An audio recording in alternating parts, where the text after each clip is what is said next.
Dans la région parisienne, Sylvain et sa famille sont sur le point de changer radicalement de vie. Tu sais que papa il part demain?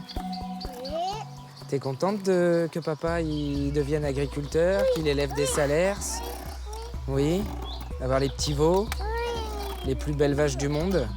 T'as vu les tortues d'ailleurs aujourd'hui? À 35 ans, Sylvain s'apprête à reprendre une ferme en Aveyron, où un troupeau de vaches l'attend. J'ai toujours aimé les bêtes, j'ai toujours aimé la nature. Je suis paysagiste de métier, donc j'ai un lien fort, on va dire, avec la nature. Puis du coup, j'ai repris mes études. Enfin voilà, j'ai entamé tout ce qu'il fallait faire pour concrétiser ce projet. Et ouais, je l'ai dans les tripes, quoi. Je le sens, c'est ça, c'est pas autre chose. Près de 200 fermes disparaissent chaque semaine en France. Conséquence directe du départ massif des agriculteurs à la retraite. La relève repose sur des jeunes passionnés comme Sylvain. Mais s'installer, quand on n'est pas fils d'agriculteur, un parcours du combattant.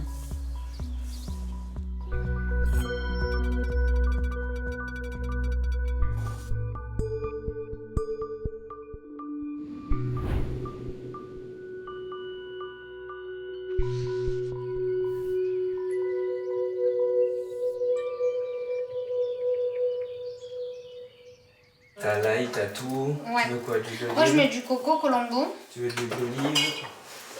Sylvain embarque dans cette aventure sa femme Sarah, qui est infirmière puéricultrice, et leurs 2 filles. Tu veux un peu de fromage? Tu mélanges, ma chérie? Tu as raison. Oui, on peut mettre, mais si tu manges tes légumes. On va dire la plus grosse crainte. Il y en a 2 plus grosses. C'est effectivement que là, à ce jour, on a une qualité de vie quand même au niveau financier qui est quand même très confortable. On a des horaires au niveau du travail qui sont quand même très agréables aussi au niveau du quotidien, à vivre avec les enfants, etc. Là, effectivement, on part quand même régulièrement en vacances. On a 10 semaines de vacances par an, donc c'est quand même énorme hein, par rapport à la plupart des gens qui ont 5 semaines. Mais voilà, Sylvain, il sait me rassurer. Et puis même, c'est vraiment notre projet, c'est ce qu'on a envie. Et on est jeunes et il faut qu'on vive nos projets à fond. Et c'est maintenant qu'il faut qu'on parte à l'aventure. J'ai 2 enfants, j'ai une femme. Je suis quand même très bien établi ici, même professionnellement. On a la maison, enfin, on a un confort qui, pour certains, suffirait. Et c'est vrai que c'est une prise de risque importante. Mais c'est vrai que c'est aussi quelque chose qui nous tient à cœur de quitter la région parisienne, s'éloigner de cette grande ville, de cette population, on va dire, puisqu'il y a vraiment beaucoup de gens. Ça, c'est quelque chose, voilà, moi, ça, j'en veux plus, ni pour moi, ni pour mes enfants, et je veux leur offrir autre chose. Un cadeau qui a un prix pour toute la famille. Depuis 5 ans, Sylvain consacre une large partie de ses congés à des allers-retours en Aveyron, sur les lieux de sa future vie. Toujours content d'y aller, hein. C'est un peu un pèlerinage, hein, donc non, c'est toujours bien plaisant. Et ben du coup, tenue de travail et tenue décontracte hein, pour le soir quand la journée est terminée. Et puis les bottes obligatoires et puis les chaussures de sécurité.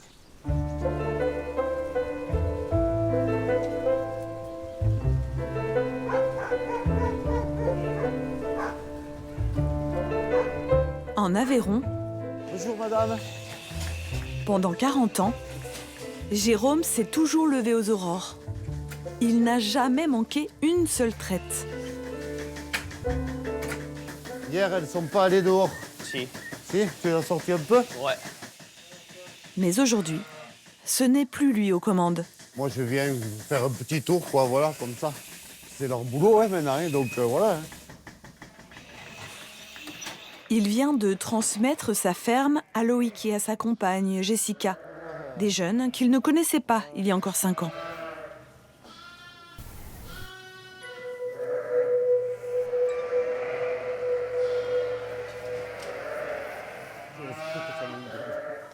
Jérôme peut partir à la retraite, le cœur léger. Mon hantise, c'était d'arrêter l'activité et puis du jour au lendemain d'avoir la bergerie vide. Parce que bon, s'il n'y a pas de repreneur, c'est ce qui se passe.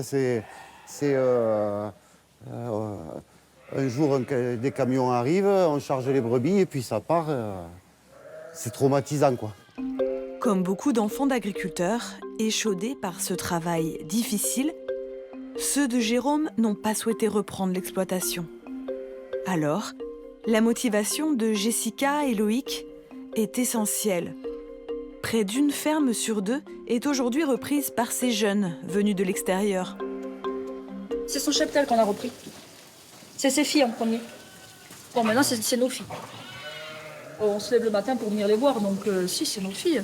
La journée, on regarde la température, si on peut sortir les filles. Le soir, on vérifie que l'alimentation, c'est le meilleur. C'est la famille.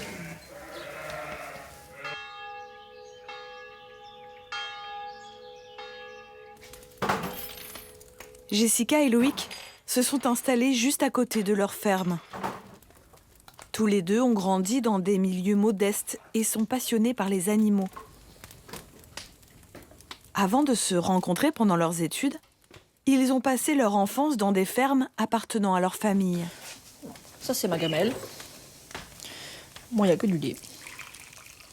Quand on était en vacances scolaires, avec mon frère, on passait toutes nos vacances scolaires chez mon oncle et ma grand-mère, en fait.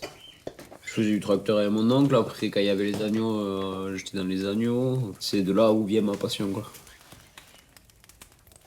Mais ni Loïc ni Jessica n'ont eu l'opportunité de racheter ces fermes. Alors, à 20 ans, ils ont commencé leur projet à zéro. Le début d'une quête longue et difficile. On a visité quelques-unes avant de trouver celle qui nous plaisait, quoi. C'est compliqué parce que il faut que la ferme plaise et puis il faut savoir ce que l'agriculteur qui cède veut faire aussi. Il y en a qui sont Nous, on pas, était partis dans l'optique d'être chez nous, donc d'acheter. Et il faut trouver quelqu'un qui ait la même optique de vendre, quoi. Donc c'est long, quoi. On a mis du temps à trouver. Mais bon, après, il faut trouver une ferme qui est viable pour deux aussi. Donc il y a plein de critères qui rentrent en compte, quoi. Une fois la ferme trouvée, ils ont dû se confronter aux dépenses à venir. Ça chiffre quand même, c'est un gros projet. Je veux dire, l'achat de la ferme, on en a pour près un peu plus de 500 000, plus les travaux. Une toiture, c'est 120 000. On a vachement de travaux à faire. Mais je pense que c'est un risque à prendre.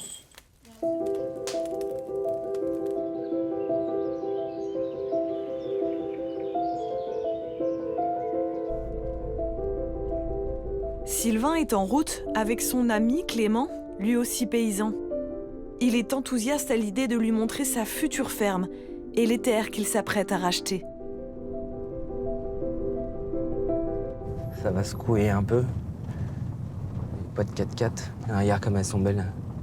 Magnifique, hein. Avec ses noirs et ses acajou là. Trop belles. Salut les filles. T'as vu, elle nous a fait un clin d'œil. Salut. Ouais, Jean-Claude. Jean-Claude, enchanté. Comment ça va? Ça va, toi? Bien. Ouais, vous avez fait bonne route? Eh ben oui, écoute, Ouais. ça va, ça Bon, roulait bien. pas trop Content fatigué. d'être arrivé. Ouais, pas trop Voilà. fatigué? Non, ça va. Non, Bon, mais ça c'est va, bien. ça se fait bien. Il y a 5h30 de route. Eh ben oui. Allez, c'est parti. Sur place, il retrouve Jean-Claude, le propriétaire actuel, à la tête d'un troupeau de 70 salers. Salut les filles. Petit clou, là, petit clou. Un élevage de vaches haut de gamme, créé de toutes pièces il y a 40 ans par cet agriculteur passionné. Elles viennent de passer l'hiver d'or, hein. Voilà. Ouais, elles sont belles, hein. Et nourries qu'au foin, hein. Nourries qu'au foin. Ouais, bah oui, oui. Voilà, c'est pas... Ça, c'est rustique, ouais. C'est de la belle bête. Hein. C'est vraiment l'élevage de chez moi, voilà, c'est moi qui ai réalisé ça. Bon, j'ai juste acheté les taureaux et puis voilà. Ouais, c'est la signature. Voilà. Mais là, Jean-Claude. on s'aperçoit que toi, les veaux, il y a des jolis veaux, toi. Ils Ouais. sont frais, les veaux. Ils sont Ouais, beaux. ouais. Je me projette bien. Hein. Après, voilà, ça fait quand même quelques années que je viens. Donc, j'ai mes marques, j'ai mes habitudes. Je connais les vaches, je les vois grandir. Même si je les connais pas toutes parfaitement. Mais non, je me projette bien, ouais. Ouais, je me sens très très bien ici et je sens qu'il y a un bel avenir pour moi et ma famille dans ce coin-là. Reprendre un élevage, une décision qui paraît une folie dans un contexte où la concurrence internationale est rude et où la consommation en viande bovine est en chute libre partout en Europe.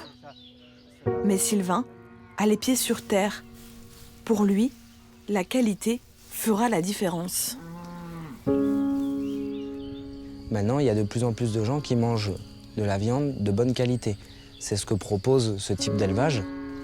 On le voit d'ailleurs, il y a les cours de la viande qui, à l'heure actuelle, n'ont jamais été aussi hauts. Ça, c'est des indicateurs quand même qui sont rassurants pour des jeunes comme moi.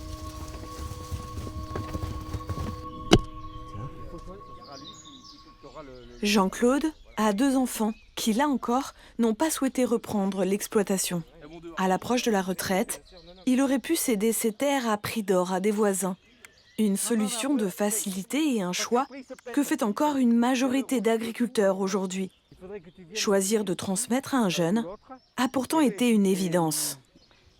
Il faut que je puisse enlever celui-là, mais je ne peux pas parce que la clôture me vient. Moi, j'ai, entre guillemets, j'ai un peu sacrifié ma vie de famille pour monter ce que j'ai monté aujourd'hui. Et j'aurais regretté, surtout s'il m'avait fallu vendre ma ferme ou dispatcher, mettons que mon troupeau parte à droite, à gauche. J'aurais dit, j'ai sacrifié ma vie pour rien du tout, finalement. Attends, il te faut le redresser. Je vais t'apprendre. Voilà, redresse-le et essaie de le faire monter. Non, on n'arrivera pas, Jean-Claude. On le dégage. Hein. Il a pris les tenailles. Non, regarde, regarde. Regarde, tac, hop. Ah ben impeccable. Décaloter le truc. Ok. Ce que je trouve avec Sylvain, c'est que, bon, c'est pas mon fils, mais lui, il a la passion. Il a la passion et puis, bon, pour moi, c'est plus qu'un repreneur lambda. Enfin, il fera partie de la famille, quoi, maintenant. Voilà. Donc, et puis, je suis content de lui recéder l'affaire parce que, bon, elle aura une continuité. Mais la motivation ne suffit pas. Encore faut-il s'entendre sur les chiffres, car reprendre une ferme implique de très lourds enjeux financiers. Sylvain s'apprête à dépenser plus de 500 000 € pour l'achat des bâtiments et des terres de Jean-Claude, sans compter le matériel dont il dresse aujourd'hui l'inventaire. Un truc comme ça, t'en voudrais combien pour les 5? Je sais pas, moi. 1500 €, allez. La remorque, c'est bon. La bétaillère, c'est bon. L'enfonce pieux. Ben là, il est tout neuf. Je crois que c'était 10 000 €. 10 000 €, tu l'as payé 10 000 €? Ah oui. Okay. Ça me permet, moi, après, au niveau des banques, pour les plans de financement, d'avoir un chiffre à donner. Parce qu'on est obligé, à un moment donné, de se positionner. C'est 50 000, c'est 100 000, c'est 150 000. Je sais pas si je suis un peu trop cher, pas assez cher, je sais pas. Bah, quand tu vends, t'es pas assez cher, mais quand t'achètes, c'est toujours trop cher. Oui, je sais. Je sais, mais on est dans une truc aussi de... Voilà, il faut que chacun y trouve son compte. Bon, on en est à 124 000, là. Putain. Et pourtant, et encore, j'ai une petite ferme. Hein. La douche froide, ouais. Jean-Claude va toucher seulement 1 000 € de retraite. Alors dans ces négociations, il ne peut pas céder aux sentiments. C'est difficile un peu parce que j'essaie de le ménager lui et un peu moi tirer profit de ce que j'ai acheté. Voilà, juste, voilà. C'est arriver à trouver le bon milieu pour que lui s'y retrouve et moi aussi. Prochaine étape pour Sylvain, trouver une banque qui accepte de le suivre. Une véritable épreuve à laquelle se sont confrontés avant lui Jessica et Loïc. Et bonjour. Comment allez-vous? Eh bien ça va. Bon, du coup vous avez attaqué le chantier à la fumière? Ouais. Ok. Du coup sur 2026, c'est quoi les projets? C'est travaux bâtiments? Ouais. Oui. Ok. Qu'est-ce qu'il y aura à faire? Le toit, L'agrandissement, les les tapis. Oui. le nouveau bâtiment de stockage Hangar, ouais. et l'aménagement du bâtiment des Aniels. Tous les deux se sont lancés sans un sou en poche, sans aucune aide familiale. Un banquier les accompagne aujourd'hui, mais ça n'a pas été simple. Avant de le rencontrer, 2 banques ont refusé leur dossier. Éprouvé, le couple a bien failli renoncer. J'ai le matériel. J'ai travaux, bâtiments et fumières. J'ai le cheptel. C'est assez dur quand le banquier vous dit, en fait, votre projet, on va pas le regarder, et c'est pas faisable. Et du coup, c'était un peu... en fait, le Crédit Mutuel, c'était la dernière banque qu'on faisait. Après, on aurait fait autre chose, quoi. On aurait fait salarié, puis point final. On a abandonné le projet. Ce qui nous a amené à les suivre, c'est en premier lieu leur diplôme et leur expérience. Jessica travaillait sur l'exploitation à reprendre, donc elle connaissait l'exploitation. Et Loïc travaillait dans une exploitation qui était également à Nouvelle-Lay, à proximité. Donc on avait déjà 2 jeunes qui avaient l'expérience et qui avaient le diplôme fait pour reprendre ce type d'exploitation. Et ensuite, il y a un projet qui a été présenté, qui a été certes retravaillé plusieurs fois, mais pour aller vers un projet qui soit viable financièrement. Et nous, en tant qu'établissement bancaire, c'est vraiment cette partie-là qu'on va aller analyser. Est-ce que le porteur de projet a la capacité de pouvoir se sortir un salaire? Parce que le but, c'est quand même celui-là. C'est quand même la pérennité de la structure et de l'exploitation. Des investissements considérables pour des revenus très modestes.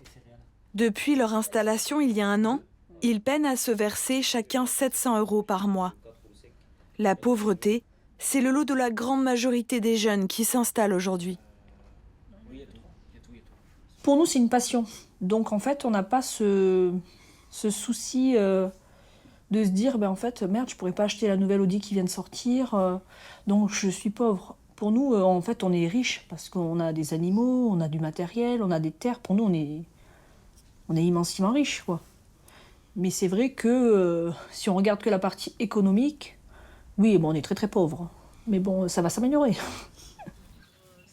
Et malgré le soutien de la banque, Jessica et Loïc n'étaient pas au bout de leur peine.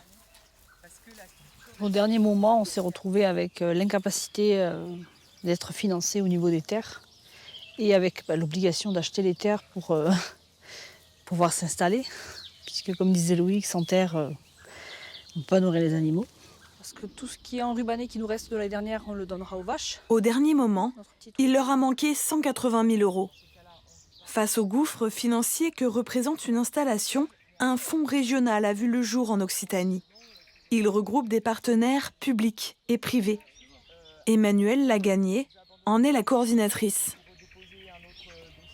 L'idée, c'était vraiment de créer un outil qui soit un outil directement au service des jeunes et qui puisse, entre guillemets, leur porter pendant quelques années le foncier. C'est la foncière agricole d'Occitanie qui achète les terres.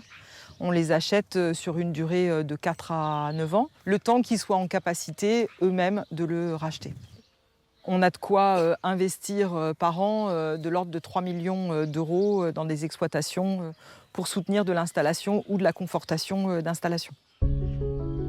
Ce dispositif est une première en France et d'autres régions aujourd'hui s'en inspirent.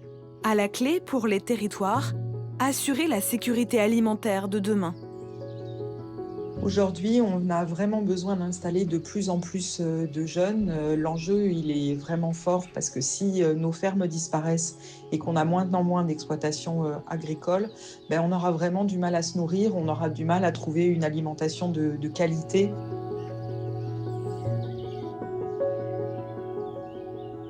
Un enjeu crucial dont a parfaitement conscience Jérôme, qui a cédé sa ferme au jeune couple. Il aurait aimé transmettre le flambeau à ses enfants, comme l'a fait son père avant lui. Tiens, en voilà une, le papa de Jérôme. Bon, mais là, il était encore bien actif.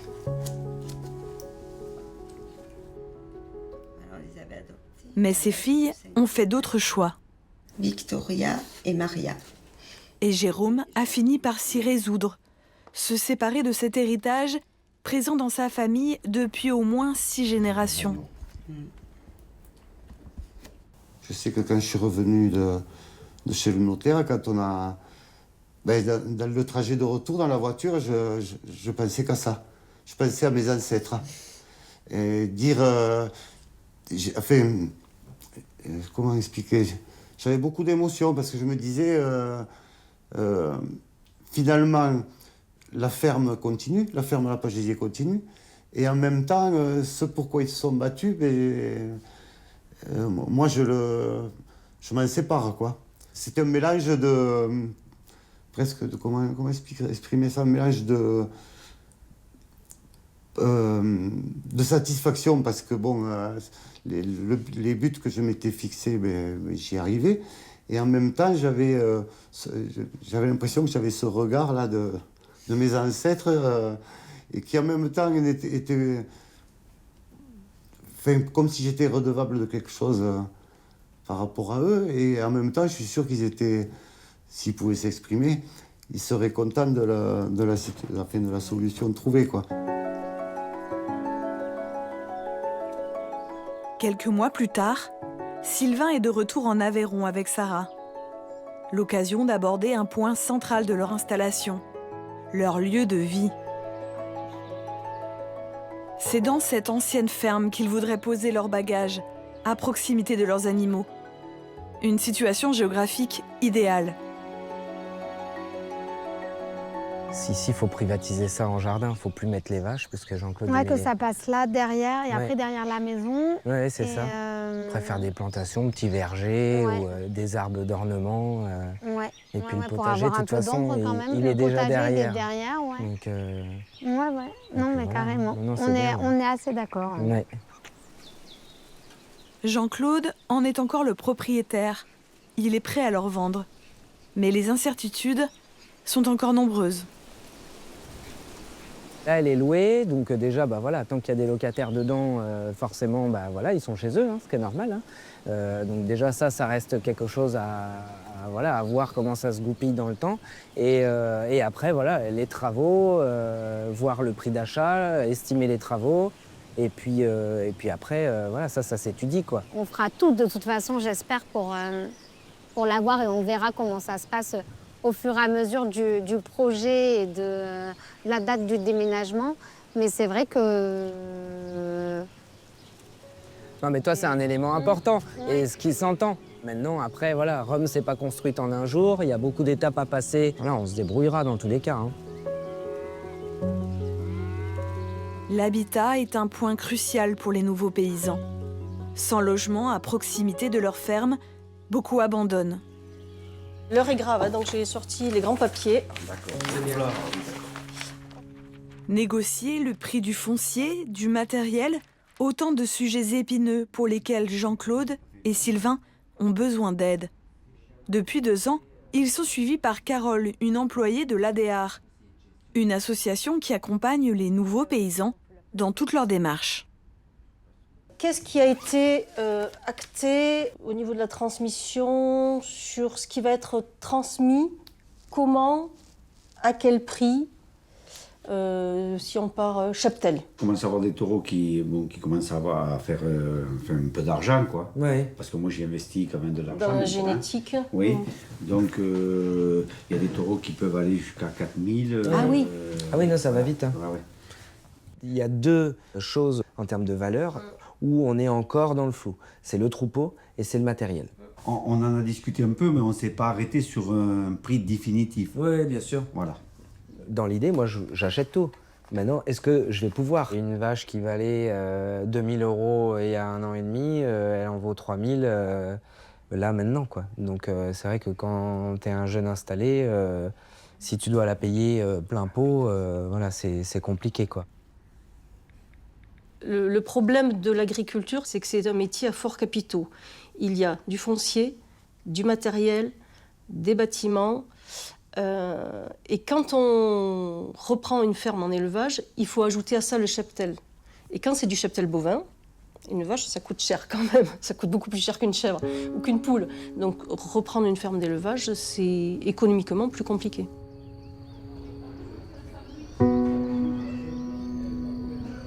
Je vais te montrer mon père.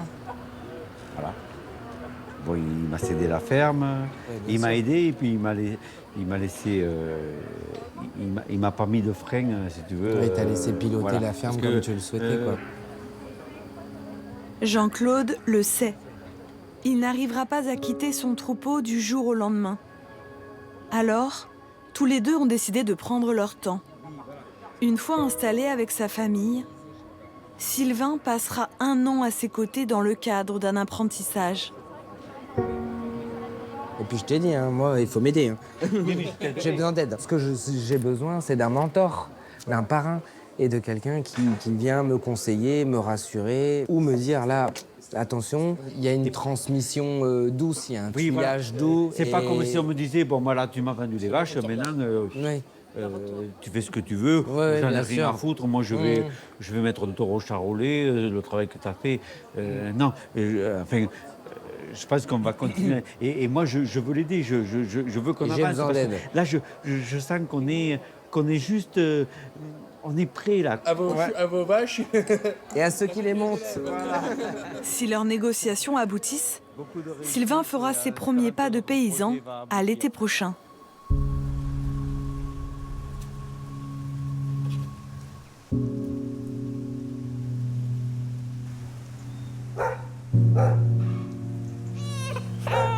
On entend que toi, mon chat. Là, t'as perdu quelque chose, non? Ça va mieux. Pendant ce temps-là, un heureux événement vient de chambouler radicalement la vie de Jessica et Loïc. Venez là toutes les deux. Ils viennent d'avoir des jumeaux qui ont déjà leur berceau dans la salle de traite. Julie, du coup, nous garde les enfants très tôt le matin jusque très tard le soir. Voilà. Sinon, c'est pas possible. Je ne me verrais pas du tout mettre mon métier d'éleveuse en pause. Ce serait hors de question. Quoi ? Parce que je me verrais pas ne pas voir les brebis, ne pas venir sur la ferme au contact des animaux, ne pas parler aux animaux, ne pas les voir, ne pas leur donner, ne pas être en contact avec eux. Ce serait... non, je pourrais pas. C'est bien les bébés, eh oui.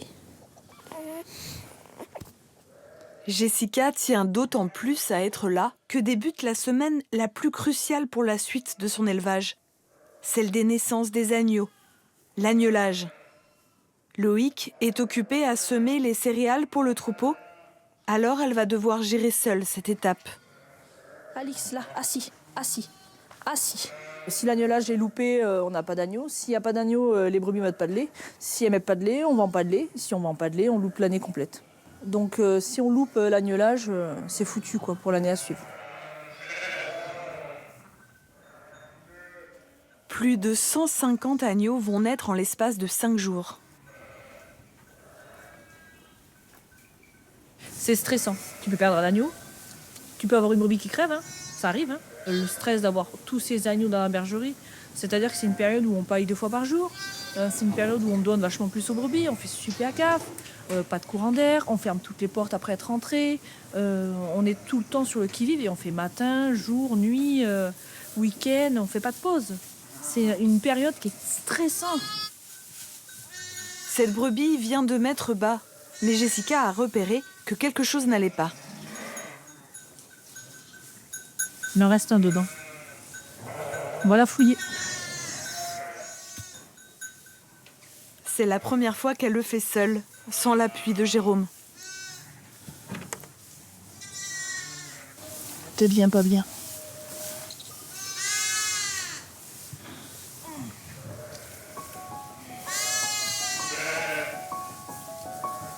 Il est en vie.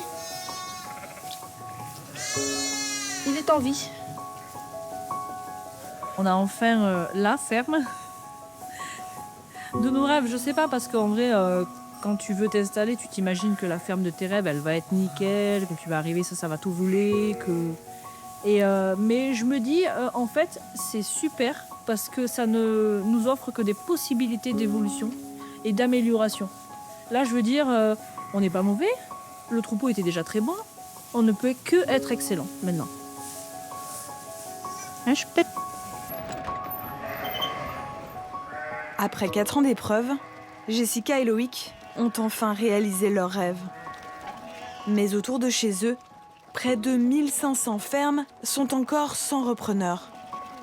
Il faudra bien d'autres jeunes comme eux pour assurer l'avenir d'une agriculture variée, à taille humaine. Viens. Chut.